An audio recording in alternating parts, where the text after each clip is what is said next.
Hello guys! Welcome muli sa Noah's Garage. At sa video ito, tuturo ko sa inyo kung paano mag-install ng car child seat. Okay? So, bago tayo magsimula, pakisuyo na mag-subscribe kayo. Yung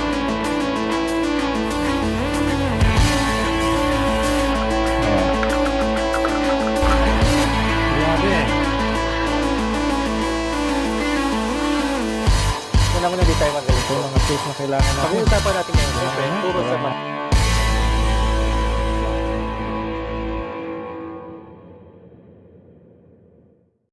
Okay guys, nung nakaraan, meron akong video na tinalakay ko yung car child seat law. Yung batas na nagsasabi na dapat merong car child seat ang inyong mga sasakyan kung meron kayong mga anak na 8 years old hanggang 12 years old. Pero ang batas na yan ay kasalukuyang kanselado, no? Pero kahit na kanselado siya, napaka-importante na mayroon kayong child seat sa inyong mga sasakyan. Kasi para sa safety ito ng inyong mga anak. Ngayon, kapag bumili kayo ng car child seat, baka maitanong niyo, paano ba i-install ito? Paano ba gamitin?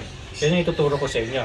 Merong dalawang paraan para ma-install ninyo ang inyong car child seat. Ito ang unang paraan.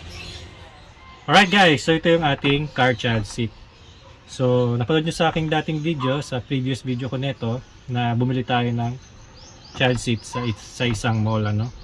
So, ang purpose nito, itong child seat na ito, para pagka umupo yung bata at ginamit nyo yung seat belt, hindi sa leeg nila nakatali itong seat belt, no? Para hindi sila ma-choke.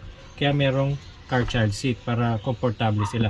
So, ang unang paraan para ma-install ninyo ang inyong car child seat ay sa pamamagitan ng pag-install ng seat belt mismo. So nakita ninyo dito sa second row ng Montero, kung Montero ang sasakyan ninyo, o kahit anong sasakyan, basta may seat belt ang second row, pwede nyo gamitin ito. Okay? Yan. So, dito nyo ikakabit yan.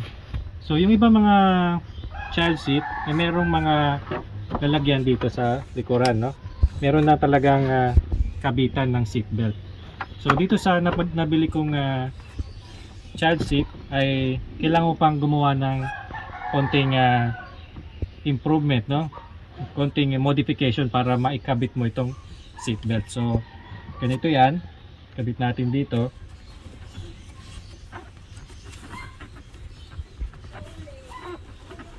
Medyo mahirap nga lang dito sa ano na to, sa child seat na ito. Kasi maraming dadaanan yung seat belt.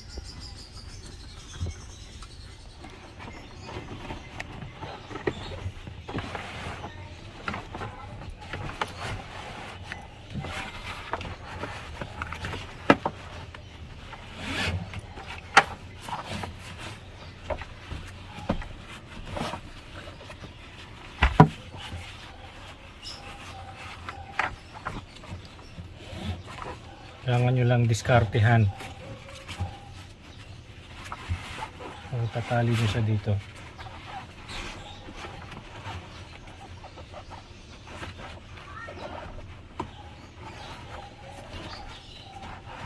Yan, papunta dito.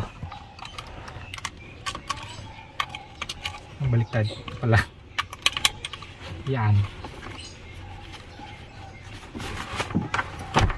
Okay. So kapag na-secure na yan, so dito na magsi-seatbelt yung bata. Okay? Dun sa seatbelt ng mismong child car seat.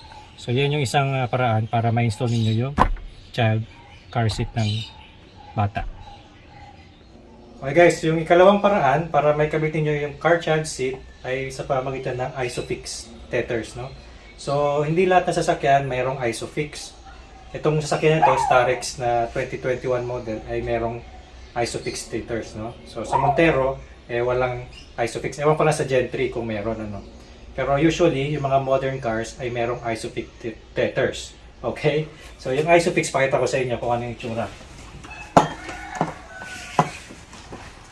So ito yan guys. Kapag merong ganyan, yung upuan ninyo, yan, dalawang yan, ang tawag dyan, ISOFIX tethers, okay? So, sa ating child seat, ang ikakabit nyo dyan ay ito. Okay, meron lang yan. Okay.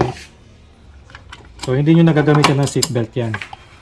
So, ito lang yung ikakabit ninyo doon sa Isofix na yun. So, ikabit natin ano.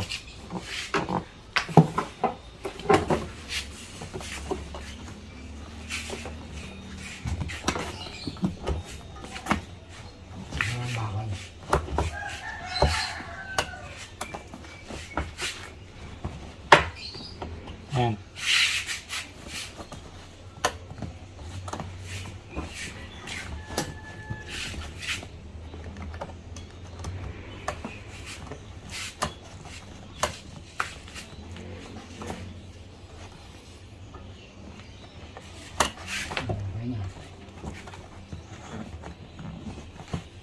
Yan. So, hindi nagagalaw yan guys, no? Oh, hindi na siya gagalaw. So, very comfortable na yung ating anak sa pag-upo sa car child seat. So, kung may Isofix tether ang upuan ng inyong sasakyan, mas maganda yun, no guys? Pero kung wala, di yung conventional na seatbelt ang gagamitin ninyo. Okay? Okay guys, so sana natuto kayo kung paano mag-install ng car child seat sa inyong mga sasakyan. So sana pakibigyan ng like itong video na ito at pakisuyo na mag-subscribe kayo guys. Ano? Maraming salamat sa ulitin.